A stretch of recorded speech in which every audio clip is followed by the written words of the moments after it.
বঙাইগাঁও জিলাৰ উত্তৰ অভয়াপুৰী সমষ্টিৰ বিধায়ক আব্দুল বতিন খন্দকাৰৰ উপস্থিতিত শতাধিক AIUDF আৰু অগপ দলৰ কৰ্মীয়ে আনুষ্ঠানিকভাৱে কংগ্ৰেছত যোগদান কৰে। সৃজনকাম আৰু তাপাত্তাৰী ব্লক কংগ্ৰেছৰ উদ্যোগত বৰতাৰী ব্ৰিজ বজাৰত কেৰামত আলীৰ সভাপতিত্বত অনুষ্ঠিত সভাত শতাধিক AIUDF আৰু অগপৰ কৰ্মীয়ে আনুষ্ঠানিকভাৱে কংগ্ৰেছত যোগদান কৰে। বঙাইগাঁও জিলাৰ AIUDFৰ উপসভাপতি আব্দুল বাৰিকৰ নেতৃত্বত ৰঙাপানী, সন্তোষপুৰ, ডুমেৰগুৰি আদি কৰি কেইবাখনো ঠাইৰ ৮০জনৰো অধিক AIUDFৰ কৰ্মীয়ে কংগ্ৰেছত যোগদান কৰে। আনহাতে প্ৰায় ২০জন অগপ কৰ্মীয়ে কংগ্ৰেছত যোগদান কৰে। নতুনকৈ দলত যোগদান কৰা লোকক বিধায়ক তথা কংগ্ৰেছৰ জ্যেষ্ঠ মুখপাত্ৰ আব্দুল বতিন খন্দকাৰে ফুলাম গামোচাৰে আদৰণি জনায়। এই সভাত সৃজনগাম ব্লক কংগ্ৰেছৰ সভাপতি সিকন্দৰ প্ৰধানী, তাপ্পাতাৰী ব্লক কংগ্ৰেছৰ কৰ্মকৰ্তাৰ লগতে জিলা পৰিষদৰ প্ৰাক্তন সদস্য আব্দুল কালাম আজাদ উপস্থিত থাকে। নতুনকৈ গঠন হোৱা সৃজনগাম সমষ্টিত এজনো AIUDFৰ কৰ্মী নাথাকে বুলি বিধায়কজনে কয়। আনকি বঙাইগাঁও, বিহালী আৰু চামগুৰি সমষ্টিত কংগ্ৰেছৰ প্ৰাৰ্থী জয় হোৱাটো নিশ্চিত হোৱাত বিজেপি কৰ্মীয়ে উদ্ভণ্ডালি কৰি আছে বুলি কয়।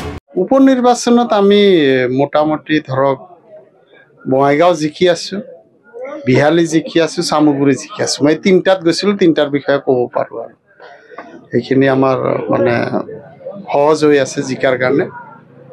বঙাইগাঁৱত এই অগপ দলটোতো মোটামুটি ডিষ্ট্ৰিক্ট কমিটিয়ে কওক, আঞ্চলিক সমিতিয়ে কওক, সকলোখিনি পদত্যাগ কৰিলে। ফণীভূষণ ডাঙৰীয়াৰ মানে ইলেকশ্যন কেম্পেইন কৰাৰ কাৰণে সংগীয়ে বিচাৰি নাপালে। সেই হিচাপত আমি আশা কৰি আছোঁ যে মানে বঙাইগাঁও চিটটো আমি দখল কৰিব পাৰিম। বিহালীত আকৌ আমাৰ প্ৰাৰ্থীগৰাকী খুবেই সবল প্ৰাৰ্থী, সামাজিক কাম কৰাৰ ক্ষেত্ৰত তেখেত খুবেই আগৰণুৱা ব্যক্তি। মানুহৰ লগত বিপদ আপদ কওক বা যিকোনো ক'ভিডৰ সময়তে কওক, সকলো সময়তে এটা উল্লেখযোগ্য ভূমিকা গ্ৰহণ কৰা ব্যক্তি। আৰু বিজেপিৰ যিগৰাকী প্ৰাৰ্থী তেখেত সমষ্টিৰ বাহিৰৰ, সেইকাৰণে আমাৰ জয়ন্ত বৰা ডাঙৰীয়া বিহালীৰ যিগৰাকী প্ৰাৰ্থী জিকাটো নিশ্চিত হৈছে। আৰু আমাৰ চামগুৰিত আমি জিকিমে, সেইকাৰণে বিজেপিয়ে ইমান গণ্ডগোল কৰি আছে যে তেওঁলোক নোৱাৰা হৈ গৈছে, তেওঁলোকৰ সমৰ্থন নাই বুলি এতিয়া ইলেকশ্যনটো বিঘ্নিত কৰিব বিচাৰিছে। সেইকাৰণে প্ৰতিদিনে দেখা পাইছে যে বিজেপিৰ যিসকল নতুনকৈ যিসকল লোক অন্তৰ্ভুক্ত হৈছে, কিছুমান দুষ্কৃতিকাৰীও আছে তাৰ মাজত, তেওঁলোকে গণ্ডগোল কৰি আছে। সেইকাৰণে চামগুৰিও জিকিম। মই এই তিনিটা সমষ্টিতে গৈছিলোঁ, এই তিনিটাৰ বিষয়ে মই ক'ব পাৰিম। বাকীকেইটা মই অনুমান নকৰোঁ, এনে খবৰ পোৱা মতে ধলাইটো আমাৰ যথেষ্ট ভাল শুনা পাইছোঁ। AIUDF দলৰ পৰা কংগ্ৰেছ দললৈ কিছু সংখ্যক লোক যোগদান কৰাৰ কাৰণে ইচ্ছা প্ৰকাশ কৰাৰ কাৰণে আজি আমি ইয়াত এটা যোগদান অনুষ্ঠান পাতিছিলোঁ টাপাট্টাৰী আৰু সৃজনগ্ৰাম ব্লক কংগ্ৰেছৰ উদ্যোগত। আৰু আজি আমাৰ মোটামুটি 50গৰাকীমান ব্যক্তি মানে মেৰেশ্বৰ, পিৰাধৰা আৰু নছত্ৰ আৰু ডুমুৰগুৰি, সন্তোষপুৰ ডুমুৰগুৰিৰ পৰা যোগদান কৰিলে। AIUDF মোটামুটি প্ৰায় শেষ পৰ্যায়তে আহিছে। তাৰমানে আমি পৰ্যায়ক্ৰমে প্ৰতিটো মানে মণ্ডলত মানে জিপিত আমি যোগদান কাৰ্যসূচী কৰিয়ে আছোঁ। আপোনালোকে গমে পায় যে অভয়পুৰী উত্তৰ সমষ্টিৰ যিখিনি অংশ সৃজনগ্ৰামৰ, তাত AIUDF নাই বুলিয়ে ক'ব পাৰি। তো গতিকে তাত আৰু বিশেষ যি ২-৪জন আছে তেওঁলোকক মই ঘৰতে তেওঁলোক আহে যোগদান কৰা।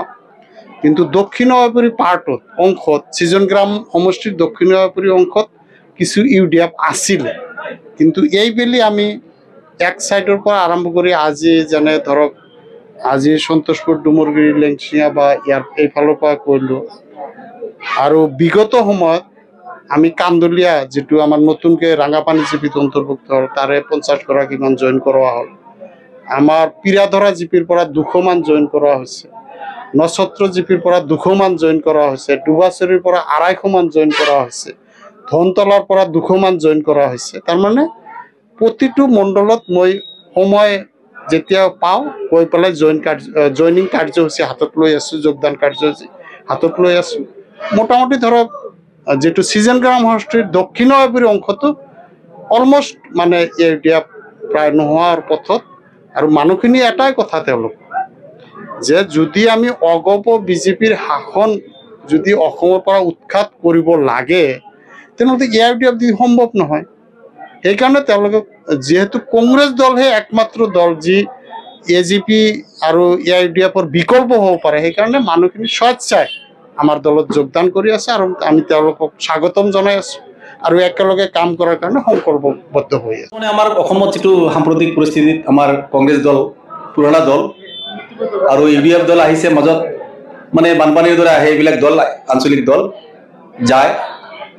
মই বিগত বহুদিন বঙাইগাঁও জিলাৰ UDF দলৰ সভাপতি পদত অধিষ্ঠিত হৈ কাম কৰিছিলোঁ আৰু কংগ্ৰেছৰ যিবিলাক আমাৰ বিধায়ক সাহেবৰ বা বিভিন্ন নেতৃবৃন্দৰ কামৰ প্ৰতি মই আকৃষ্ট হৈ আৰু যিটো কংগ্ৰেছ দলৰ মেনিফেষ্টো এই মেনিফেষ্টোৰ প্ৰতি আকৃষ্ট হৈ আৰু বিগত দিনত যিখিনি কাম কৰিছে ভাৰতবৰ্ষত তথা অসমত এইবিলাকৰ প্ৰতি আকৃষ্ট হৈ মই মোৰ সহকৰ্মী যিমান আছে আমাৰ দলীয় কিছুমান বহুত কৰ্মী আছে সেইবিলাকক লৈ মই আজি জইন কৰিছোঁ।